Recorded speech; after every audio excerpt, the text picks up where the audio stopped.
and comes to tackle the creation that he has created, the things that, the computers that he has created, and he's hitting the computer's head, hitting the head and telling him to be right, punishing the computer and all that thing, whilst he is the one who connected all the veins and the wires that are there, that if something and the wires or somehow is disconnected or somehow is not working well, all he has to do is mend it.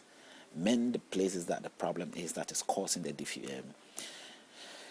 what do you call it? It's causing the problem for that creature not to function well. Whatever the errors are, he could mend it, he could correct it. So why would he do that? I think that's what he would do. And so that's where you sort of think through. Now, if we go to Deuteronomy, we're still on Numbers.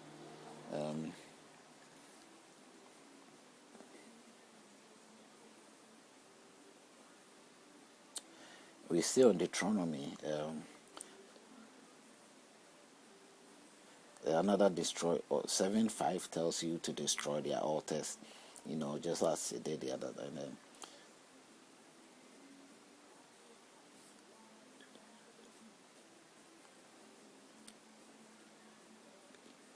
in Deuteronomy 7:18, in Deuteronomy 7:18, it says, "You shall not be afraid of them, but you shall remember well what the Lord your God did to Pharaoh and to all Egypt." Is it Deuteronomy here?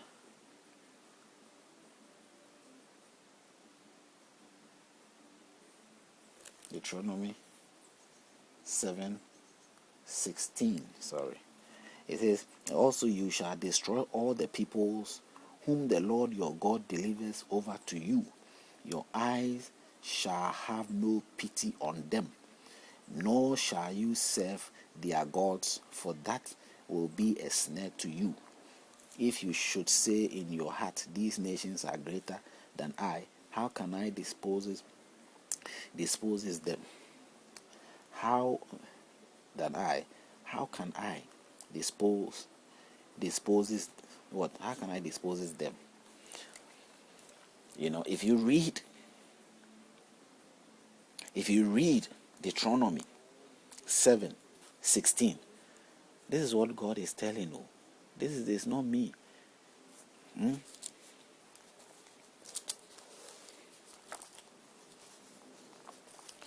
Deuteronomy 16 is right there.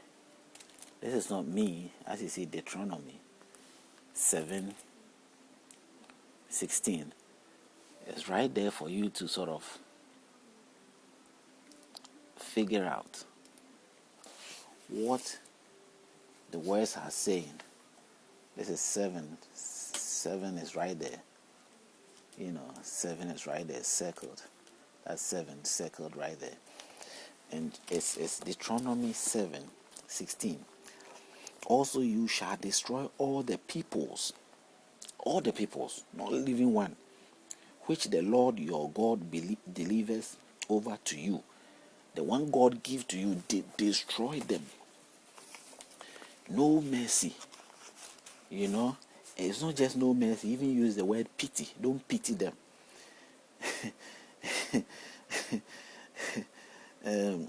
Your eyes shall have no pity on them, nor shall you serve their gods, for that will be a snare to you. Like a Christian or a Jewish person, if he get holds of a Muslim, or he get holds of a Buddhist, what do you think he will do to him? This is a counseling coming from God. It's not coming from anybody. He has to obey this.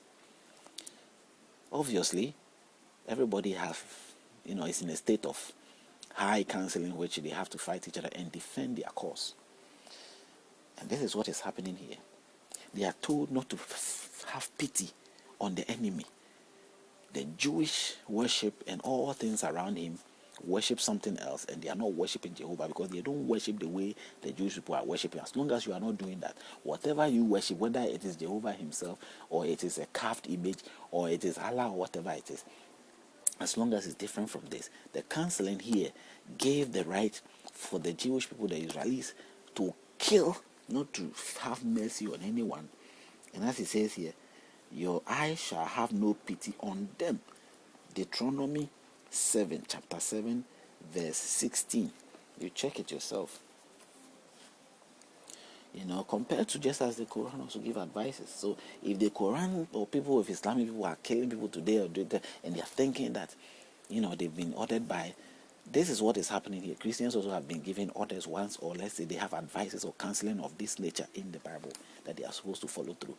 So you can imagine the sort of violence or that will create chaos that will come as a result of these two boundaries or advices. Don't say it's the Old Testament and so that is old and that. No. There isn't anything new. If this is your book, this is the terms and conditions, this is the way of which advices has come counseling that you are supposed to get strength and do that. If you don't follow these things, then you have allowed yourself or your enemy to take over your life, because your enemy could be anybody.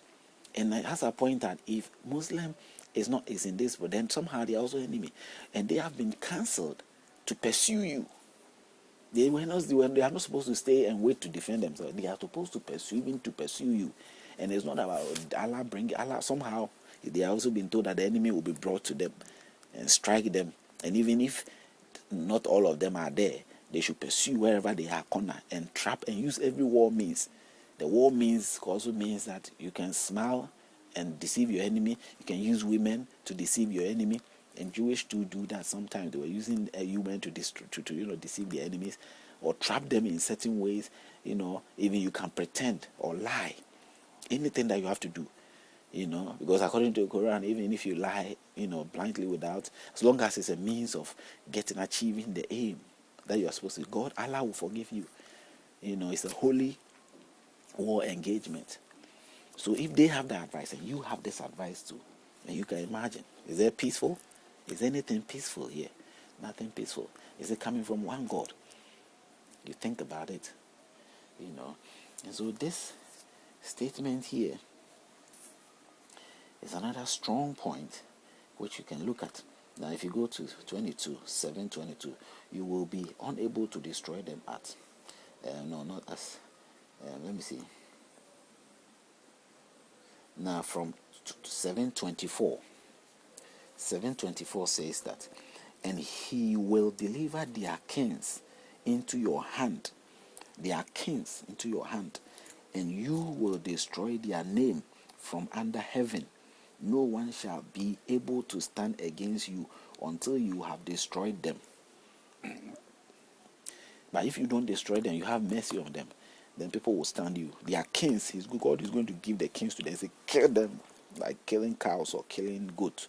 Kill them, destroy them, take their name from the earth. I don't want their name to be here anymore.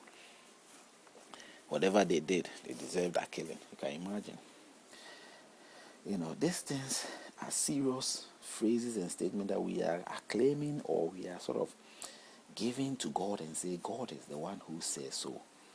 It's not like we are pretending to be. No. It's like we believe strongly, because it's written here that I may destroy them and blot out. Deuteronomy 9:14. It says, let me alone that I may destroy them and blot out their name from under heaven, and I will make of you a nation mightier and greater than they. The destruction never ends. It goes on and on, right from the religious, the culture, whichever, And destruction is happening every corner. And 12:2, you shall utterly destroy all the 12:2. Let me see. If you go to 12:2, it also says, you shall utterly destroy all the places where the nations which you shall disposes served their gods, dispossess,